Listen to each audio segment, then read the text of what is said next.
10 अप्रैल को supreme court ने रामदेव का माफीनामा खारिज कर दिया। रामदेव के विरुद्ध सुप्रीम कोर्ट में अब कंटेम्प्ट ऑफ कोर्ट का मामला चलेगा।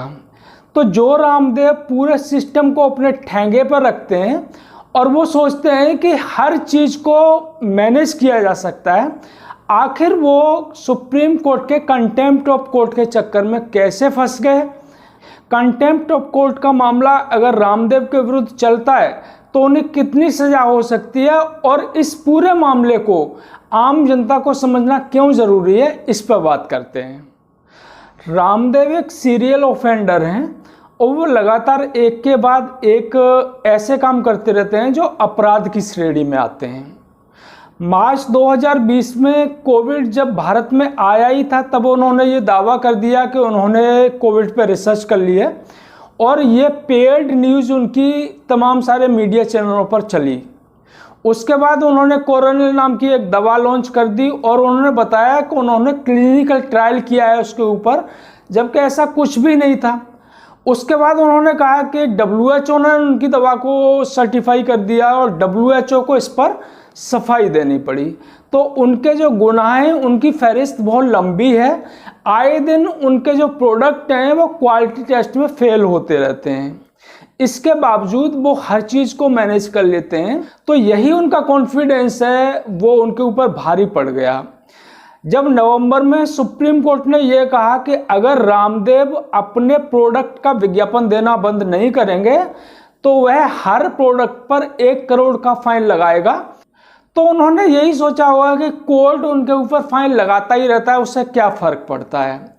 अगस्त 2020 में मद्रास हाई कोर्ट ने उनके ऊपर 10 लाख का जुर्माना लगाया था और ये कहते हुए ये जुर्माना लगाया था कि उन्होंने जनता का भयादोहन किया है और उससे काफ़ी मुनाफा कमाया है। कल ही एक मामले में उत्तराखंड में उन पर 2 लाख का जुर्माना हुआ है। 2020 में उनके सेहत की सैंपलिंग हुई थी और वो क्वालिटी टेस्ट में फेल हुआ था। तो उन्होंने यही समझा कि कोर्ट कह रहा है कि हर प्रोडक्ट पर 1 करोड़ का जुर्माना लगाएगा, तो ऐसे जुर्माने लगते रहते हैं और उसकी वो परवाह नहीं करते हैं। और इसी वजह से उन्होंने न सिर्फ विज्ञापन देना जारी रखे, बल्कि कोर्ट के ऑर्डर के बाद तुरंत उन्होंने एक प्रेस कॉन्फ्रेंस कर दी। कोर्ट ने उसको नोटिस किया और ये सब उनके लिए बहुत भारी पड़ने वाला है। अब बात करते हैं कि रामदेव के विरुद्ध सुप्रीम कोर्ट क्या क्या एक्शन ले सकता है। तो सुप्रीम कोर्ट की बेंच के मूड से ये पता चलता है कि रामदेव के विरुद्ध कंटेम्प्ट ऑफ कोर्ट की कार्रवाई हो सकती है। कंटेम्प्ट ऑफ कोर्ट के मामले में 2000 रुपये तक का जुर्माना हो सकता है, या फिर 6 महीने तक की सज़ा हो सकती है, या फिर कोर्ट इन दोनों को माफ़ करके माफ़ भी कर सकता है। तो कोर्ट के मूड से पता चल रहा है कि कोर्ट माफ़ करने के मूड में नहीं है।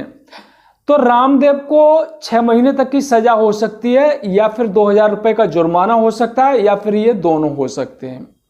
रामदेव के विरुद्ध दूसरा केस IMA का है। तो IMA वाला केस है, उसमें drug and magic remedy act के अंतर्गत रामदेव पर कार्रवाई हो सकती है।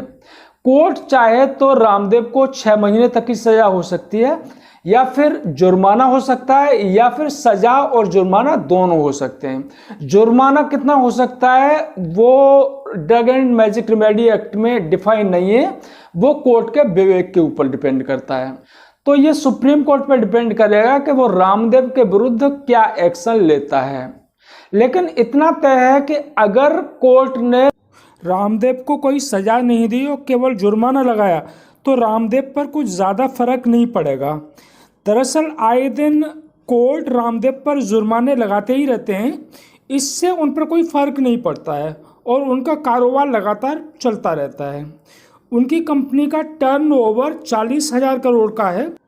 कोर्ट ने अगर 2-4 करोड़ का भी जुर्माना लगा दिया तो इससे रामदेव पर कोई फ़र्क नहीं पड़ता।